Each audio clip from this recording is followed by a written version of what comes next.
He was a Coast Guard officer left to drown under a storm-damaged bridge, tied, beaten, and thrown into the black waters of Brinecrest swamp.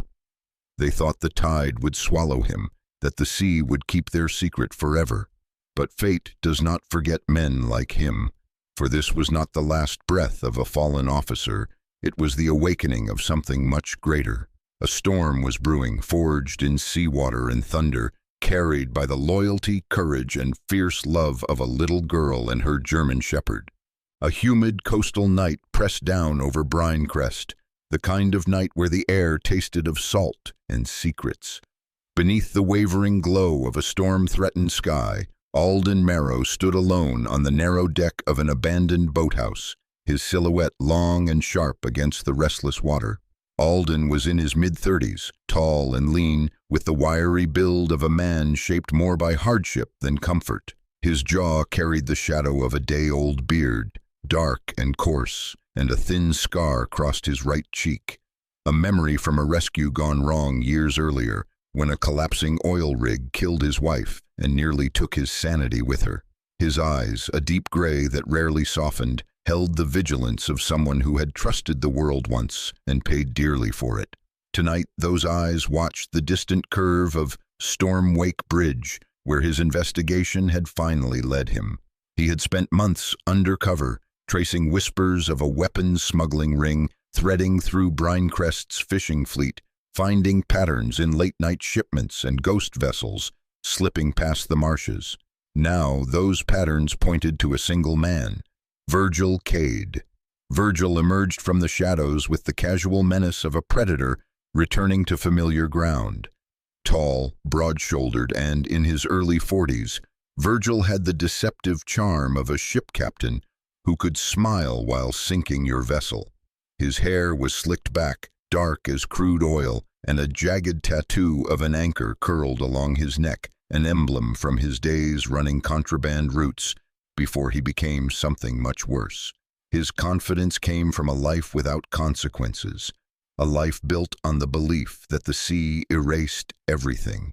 Beside him came two of his men, one thin and sharp-nosed with jittery eyes, the other thick-set with hands scarred from countless brawls. Alden recognized them as the same pair who had been seen hauling crates at forbidden docks. As they approached, Alden forced his heartbeat to steady. He knew he was outnumbered, but the fear didn't come from the men. It came from the knowledge that he might die without exposing the truth he had chased for so long. "Evening, Marrow," Virgil drawled, voice smooth as wet rope. "Funny seeing you so far from the lighthouse. Lose your way?" Alden didn't answer. He kept his posture straight, shoulders squared, though the wind was already whipping his coat like restless fingers. The storm clouds rolled heavier overhead, gathering like bruises across the sky. Virgil nodded once, and his men lunged. Alden fought hard, harder than he had fought in years, switching weight, driving an elbow into a rib, catching one man's wrist before he could strike. But a blow to the back of his skull sent him reeling. Rope burned against his skin as they forced his arms behind him. A burlap sack descended over his head, smelling of mold and old fish. The darkness inside it was immediate and suffocating. "Should have minded your own tide," Virgil whispered, close to his ear. "Brinecrest doesn't need heroes." They dragged him up the wooden planks of Stormwake Bridge. Rain began to fall, first as a mist, then as sharp droplets that stung through his torn sleeves. The wind roared, pushing against the bridge's rusted rails. Beneath Alden's boots, the wood groaned like something ancient and tired. He felt the men shove him forward, then back, as though they were testing the balance of a man whose life they already believed they owned. Through the burlap, he could hear Virgil's boots pacing, steady as a metronome. "The tide will handle the body," Virgil said. "The marsh keeps secrets better than any grave." Alden's chest tightened, not just from fear, but from fury, grief, and the cold certainty that his work, his loss, his nights of chasing shadows might end on this bridge. He braced himself, feeling the slick wood beneath his feet, the storm's electricity crackling along the beams. Then a hard shove sent him over the railing. The fall wasn't long, but it felt endless, the world spinning into darkness and salt spray. His body struck branches of mangrove roots jutting from the marsh, tearing at his clothes, bruising ribs, cutting skin. Pain exploded across his side as he crashed into the shallow water, half sinking into thick, sucking mud. He tried to breathe, but the air was knives. Lightning flashed above, illuminating a swirl of rain and reeds. Somewhere deep inside him, beneath the shock and agony, something flickered. A voice he hadn't heard in years. "Don't give up, Alden. Not yet." His wife's voice. Soft, steady, impossible. He tried to move his hands, but the ropes bit deeper. Tried to lift his head, but the weight of the storm pressed him back down. The marsh closed around him, cold and merciless. His vision blurred, dimmed, then slid into black. Above him the storm raged on, uncaring, but beneath it, Alden Merrow was still alive. Barely. And somewhere far away, the tide began to shift. The morning settled over Brinecrest, with a heavy, gray hush, the kind of damp silence that made the coastline feel older than it was. The sea fog rolled in thick bands, trailing low across the wooden walkways and leaving the world muted and shapeless. Dr. Maribel Quinn stepped outside her small clinic, adjusting the collar of her weathered denim jacket as she locked the door behind her. Maribel, a woman in her late 30s with dark, tightly curled hair that fell in soft coils around her shoulders, carried an easy warmth in her gestures, though her hazel eyes revealed exhaustion, born from years of balancing single motherhood and the ghosts of a past she never spoke of. Her skin was sun-kissed from years of walking coastal routes with patience, and her expression, usually patient and steady, held a quiet caution this morning. Her daughter, Tansy Quinn, waited nearby with her usual restless energy. Tansy was 11, all elbows and curiosity, with freckles scattered across her pale cheeks like flecks of copper. Her vibrant orange-red hair caught what little light the fog allowed. Tucked beneath her arm was her sketchbook, filled with drawings of birds, boats, and creatures she imagined lived in the deeper parts of the marsh. Despite her slender frame, her spirit was steady and stubborn, shaped by the loss of her father, a former K-9 officer who had died in a warehouse fire when she was just 7. At her side trotted Gideon, a 6-year-old German shepherd with a heavy, muscled build and a dark saddle marking across his back. His fur glistened with morning dew, and his amber eyes carried the watchfulness of a seasoned working dog. Gideon had once been her father's partner, and ever since the tragedy, he had taken it upon himself to guard Tansy with a quiet, unwavering loyalty. Maribel, sensing the air thickening, suggested a short walk before the next storm system rolled in. They made their way along Brinewalk, the old wooden boardwalk skirting the edges of Brinecrest Marsh. The smell of brine, mud, and distant smoke from fishing shacks lingered in the air. As they walked, the fog deepened in an unnatural way. A narrow corridor of dense gray mist stretched ahead, perfectly aligned like a hallway deliberately carved into the marsh. On either side, the morning was strangely clear, the sunlight trying faintly to break through, but this single passage remained shrouded, unmoving. Maribel frowned. "That's odd. Fog doesn't behave like that." Tansy stepped closer, fascinated rather than frightened. Gideon, however, stiffened. His ears perked high, tail lowered, not in fear but in alert, as though he sensed something beyond sight. From across the marsh came an eerie toll, ding, ding, ding, the unmistakable clang of a ship's bell. The sound drifted from the direction of the abandoned chapel boat, anchored far out on the flats. The water level was too low for the vessel to move, and the bell's rope had been tied for years, ever since. The last storm shattered the hull. Maribel felt her chest tighten. There shouldn't be wind strong enough for that. Before she could pull Tansy closer, Gideon suddenly growled, deep and urgent. With a violent tug on his leash, he dragged the girl toward the fog corridor, ignoring Maribel's startled call. Tansy stumbled forward but did not fall, her grip on her sketchbook loosening as she tried to steady herself. "Gideon, wait! What is it, boy?" she called breathlessly. Gideon didn't wait. He guided her past the misty threshold and toward the bank below Storm Wake Bridge, a place Maribel had forbidden for years due to unstable mudflats and dangerous currents. As they neared the water, Tansy's boot kicked something half buried in the mud. She bent down, brushing away the sludge, to reveal a small metal tag, no larger than a thumb, etched with a numeric serial code and the faint insignia of the Coast Guard. Beneath it, scratched into the tarnished surface, was a name she didn't recognize: Alden Marrow. Her heart skipped. She had never seen the name before, yet something about the cold metal sent a shiver through her. Ahead of her, Gideon whined, sniffing frantically along the mangrove roots jutting from the bank like skeletal fingers. Then Tansy saw him, the man lying half submerged in the shallow mire, his body tangled among the roots. His skin was pale, nearly gray beneath grime and salt water, and his dark uniform was torn in several places, revealing gashes and bruises beneath. A Coast Guard badge clung stubbornly to his chest, reflecting a faint glimmer of light through the fog. "Mom!" Tansy's voice cracked with shock. Gideon pressed his nose gently against the man's limp hand, whining louder now, pacing in tiny circles as if urging someone, anyone, to help. Tansy's legs trembled. Fear clawed up her throat, urging her to run, but then she remembered her mother's voice, spoken many nights during storms. Courage isn't the absence of fear, it's choosing to help even when you're shaking. So she took a breath that wavered like thin glass. "Sir? Sir, can you hear me?" The man did not answer.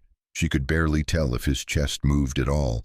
Hands shaking, she fumbled for her phone and dialed her mother. Mom, it's a man. There's a man here. He's hurt. He's not waking up. Please come, quick." Her words fell out in half-choked bursts. Within minutes, the throbbing hum of a rescue helicopter split the silence. The wind, churned up by the blades, scattered the heavy fog, sending it swirling into pale ribbons as paramedics rushed down the muddy bank. Tansy clutched Gideon's fur, her heart pounding as they lifted the unconscious officer from the marsh. The man who had fallen from the storm was alive, barely, and everything in Brinecrest was about to change. A dense veil of dusk draped itself over Brinecrest as Alden Marrow opened his eyes for the first time since the fall. The ceiling above him was low, lined with wooden beams painted white long ago, but now yellowed by age and sea air. He blinked slowly, fighting through a fog of pain and disorientation. A single scent floated up through the haze: minted tobacco.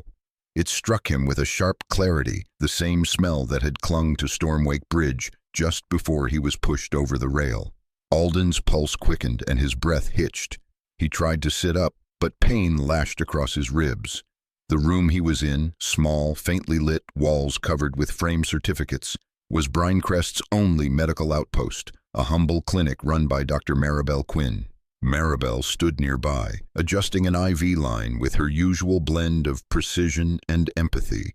Her dark curls framed her face in soft arcs, but her tired hazel eyes betrayed the stress of handling medical emergencies alone. When she checked Alden's vitals, her movements were gentle yet brisk, displaying the quiet resilience she had built over years of raising her daughter alone. The clinic door creaked open, and in stepped Rowan Bell, the sheriff of Brinecrest. Rowan was a man in his late 50s whose once athletic frame had collapsed into a soft belly that strained against his uniform. His thinning hair was combed back with too much pomade, giving it a greasy sheen under the dim lights. His round face carried deep-set eyes that seemed to twitch between concern and calculation, though his forced smile never matched either emotion. Rowan had earned a reputation for being affable, but strangely evasive, often brushing aside questions about the town's darker dealings. As he approached Alden's bedside, his voice was too cheerful, too polished. "Good to see you awake, Officer Marrow. You gave us quite the scare." Alden swallowed, studying Rowan carefully. Something about the sheriff's manner, too many reassurances, too many probing questions, put Alden on edge. Maribel noticed it too. Her fingers tightened around a clipboard, and she offered the sheriff only a curt nod.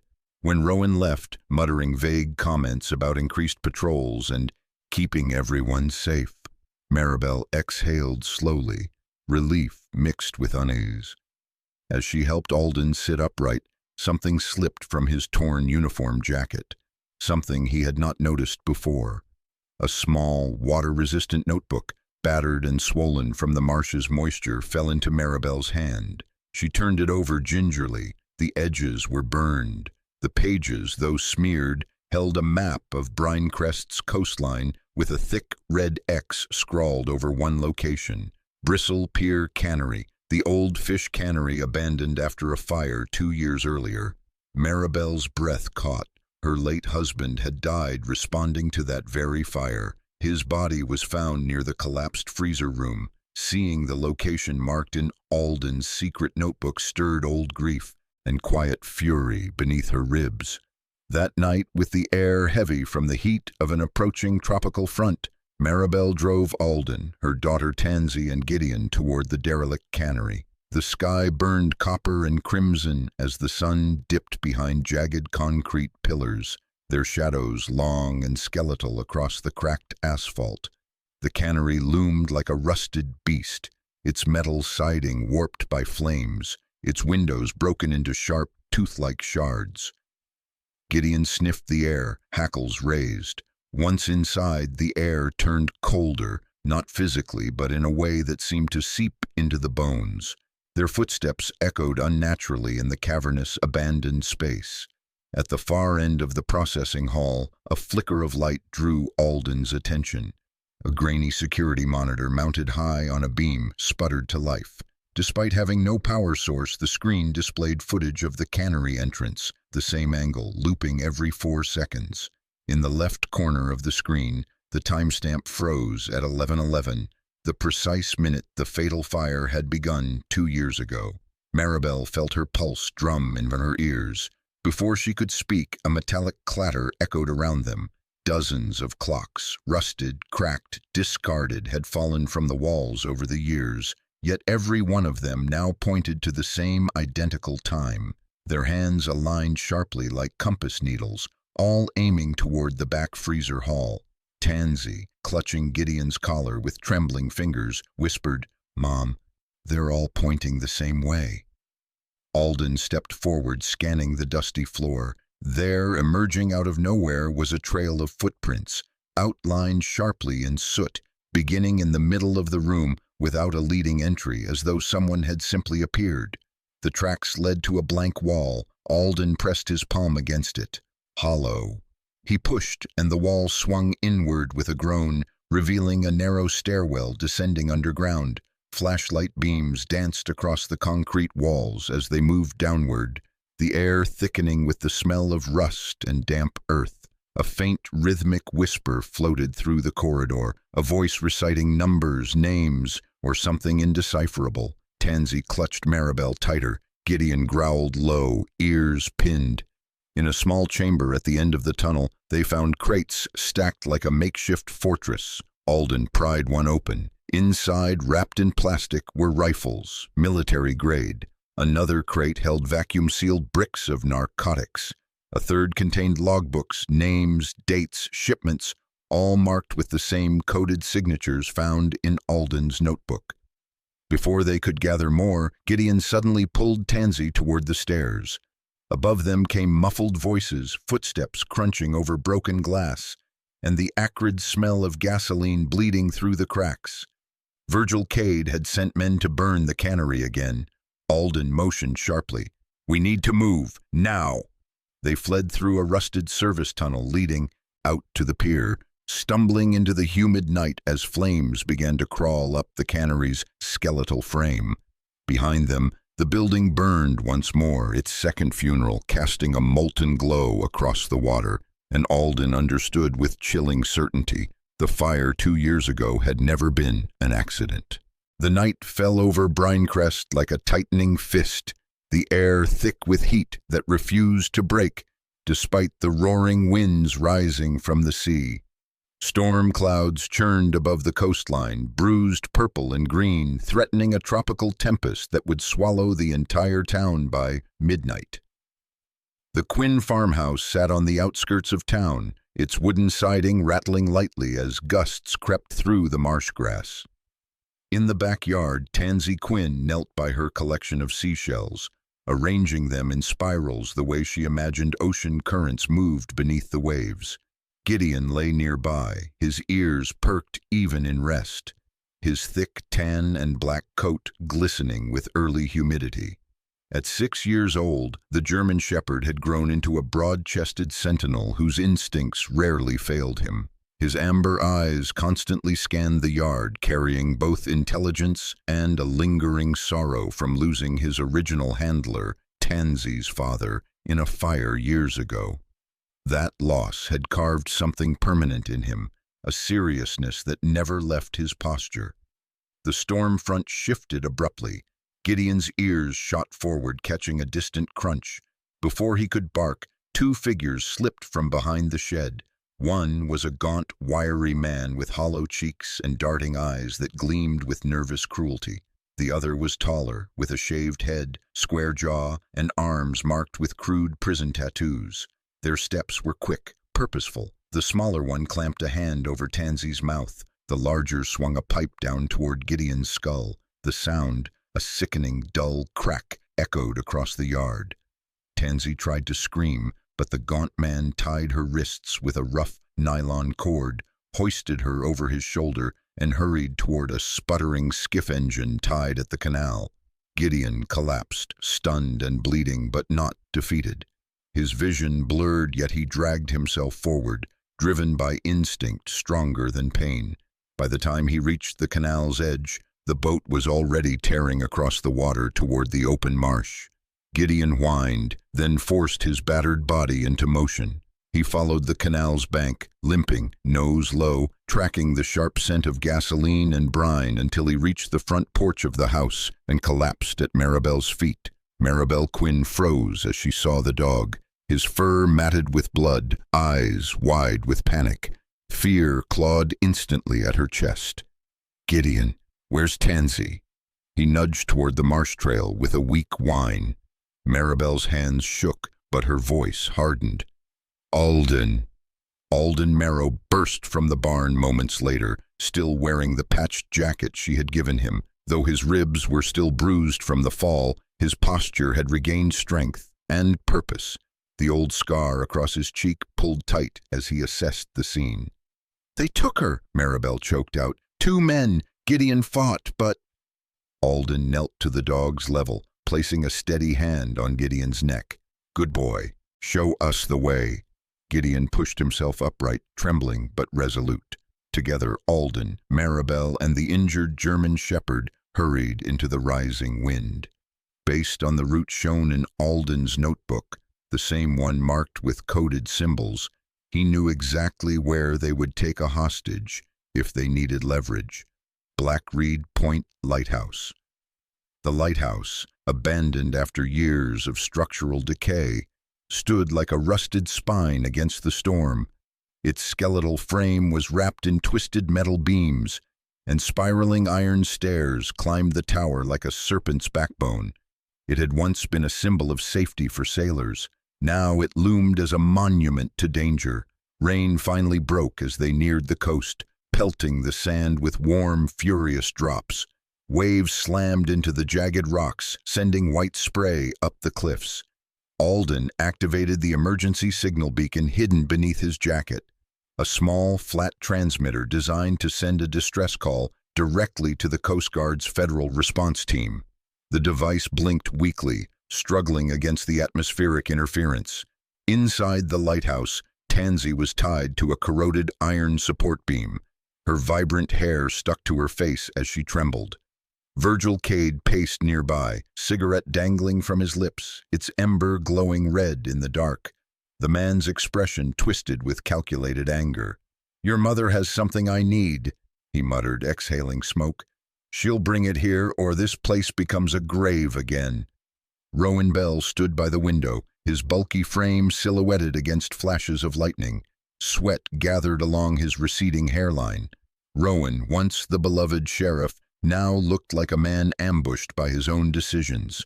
His fingers tapped restlessly on the hilt of his holstered weapon. "This wasn't the plan, Virgil," he stammered. "We said no kids." Virgil smirked. "Plans change. She's leverage now." When Alden burst through the heavy door, thunder crashed overhead, masking the shotgun blast that followed. The round buried into a crate inches from his head.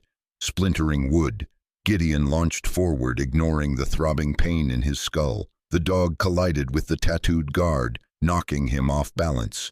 Maribel dove toward Tansy, ripping the rope with trembling hands. Virgil raised his pistol, but a blast of lightning struck the lighthouse's shattered lens, sending a blinding flash through the tower. The sudden burst of white left him stumbling, disoriented. Alden seized the chance. He tackled Virgil, the two men rolling across the wet floor in a tangle of fists and fury. Rowan attempted to flee, but the rusted staircase betrayed him. Its slick, corroded steps slid beneath his boots. He fell hard, knocking his breath out, left sprawled and gasping like a man swallowed by his own cowardice. Outside, faint but growing louder, came the sound of helicopter rotors cutting through the storm. The weeks that followed the storm felt as though Brinecrest itself exhaled after holding its breath for years. The air grew lighter, the marshes brighter, and the scent of sea salt no longer carried the metallic undertone of secrets. Court hearings began in the federal district of Seabridge City, a modern courthouse of sharp glass angles and steel where truth tended to echo louder than lies. Inside one of those tall courtrooms sat Virgil Cade, no longer cloaked in the swagger he once wore like armor. Now in a standard orange jumpsuit, Virgil's broad shoulders were hunched, his slick black hair unkempt, his eyes, once cunning and cold, dulled by the weight of defeat. Gone was the swaggering captain of contraband routes. In his place was a man stripped bare of power, shackled at the wrists and ankles, forced to face the consequences he had spent a lifetime outrunning. Across the aisle sat Rowan Bell, the former sheriff whose uniform had long been taken from him. Without it, Rowan appeared softer, smaller, as though the fabric had been the last thing holding his shape together. His sparse gray hair clung to his scalp, and deep lines carved into his ruddy face showed both his age and the erosion of a conscience he had ignored for too long. Rowan had begun as a well-meaning officer decades ago, a man who once believed Brinecrest could be molded into something better. But years of political pressure, debts, and fear had chipped away at him until he had become a man willing to sell out the town he once swore to protect. The courtroom was full each day. Fishermen in weathered hats, shopkeepers from the marina, mothers clutching their children. They all came to witness the fall of two men who had shaped Brinecrest's underbelly for years. The press called it the Stormwake Bridge case, a name that felt too small for the magnitude of what had been uncovered beneath the marsh. Alden Marrow sat through most of the hearings, his tall frame straight, his expression steady. He had shaved the stubble that once shadowed his jaw, yet the scar on his cheek remained, no longer a mark of past trauma, but a symbol of survival. Although his ribs still ached on colder days, he had regained much of his strength, and the Coast Guard had assigned him to a federal task unit focusing on corruption rings across the coastline. He carried himself differently now, lighter, steadier, his eyes softened by the knowledge that he was no longer fighting alone. At the far back row of the courtroom sat Tansy Quinn, tucked beside her mother. Tansy wore a pale blue dress with a seashell pinned to the collar, a quiet tribute to the coastal world she loved. Her bright auburn hair had been braided neatly by Maribel that morning, though a few strands always managed to escape. Gideon lay at her feet, resting his chin on her sneakers. The German shepherd's head still bore a faint scar beneath his fur, and his gait remained stiff for several weeks, but his spirit was unbroken. Whenever Virgil glanced over his shoulder, Gideon's ears would lift, and his amber eyes would narrow in silent warning. Tansy rarely looked directly at the defendants, but her hand remained on Gideon's back throughout each session, as if grounding herself in his warmth. She didn't need to face her fear to conquer it. She only needed to know she wasn't alone anymore. When the final verdicts were read, the courtroom held its breath. Virgil Cade was sentenced to life without parole for trafficking, conspiracy, attempted murder, and corruption. Rowan Bell received a 30-year sentence for obstruction of justice, aiding criminal activity, and endangering minors. As the gavel fell, the sound echoed like the final crack of a storm breaking, and then Brinecrest began to heal. As the rainy season rolled back, the skies opened into clear turquoise, and the air turned brisk with early autumn. Brinecrest's wooden homes caught the sunshine like lanterns. The boardwalk dried and brightened. Children returned to playing near the pier. Alden's life found a gentle new rhythm. Though federal work sometimes led him away for days at a time, he always returned to Maribel's porch, the place that had become both anchor and refuge. There he often found Tansy sketching Gideon in the sand, or Maribel watering the coastal rosemary that grew stubbornly in clay pots along the steps. Maribel had begun to laugh more easily, the faint creases around her eyes no longer shaped solely by grief. She had lived years holding her breath through storms, literal and personal, and she was only now learning what it felt like to inhale without fear. One late afternoon, when sunlight spilled gold across Brinewalk, Tansy asked to visit the marsh. Alden and Maribel walked with her, Gideon trotting proudly ahead despite his slight limp. On the old boardwalk, Tansy knelt and lowered a wreath she had woven from sea grass and small white shells into the rising tide. She closed her eyes and whispered a prayer, one for the people she had lost, and for those who had saved her. The wreath drifted outward, carried gently by the incoming tide. Maribel watched, a soft smile tugging at her lips. "You know," she murmured to Alden, "the sea once tried to take you. Now it's carrying her prayer out like it was always meant to." Alden looked out toward the shimmering water, his eyes reflecting its calm. "Maybe the tide knows more about mercy than we do," he said quietly. In Brinecrest, people would later say that peace didn't arrive with trumpet sounds or sudden miracles. It came the way tides do, softly, steadily, rising over the sharp rocks of the past until the shoreline became smooth again.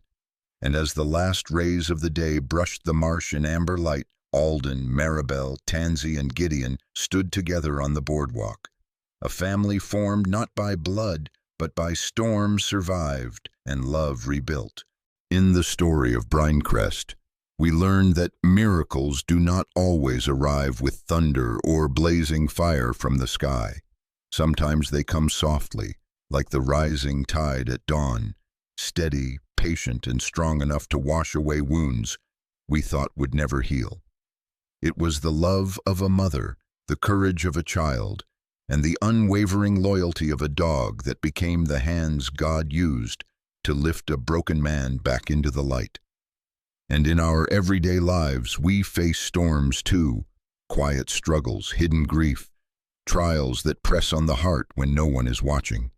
But just like Alden, Maribel, Tansy, and faithful Gideon, if we choose to hold on, if we choose kindness over fear, hope will rise again. God hears even the smallest whisper, even when we feel alone on the cold rocks of our own battles. My prayer is that everyone watching this story finds a spark of hope for their own journey, whether you're standing in sunshine or walking through a long night. May God bless your home, strengthen your spirit, and guide your steps with His quiet, steady grace. If this story touched your heart, please share it with someone who might need comfort today. Leave a comment to tell us your thoughts, and don't forget to subscribe for more stories of faith, courage, and redemption. May the Lord watch over you now, tomorrow, and in every moment ahead.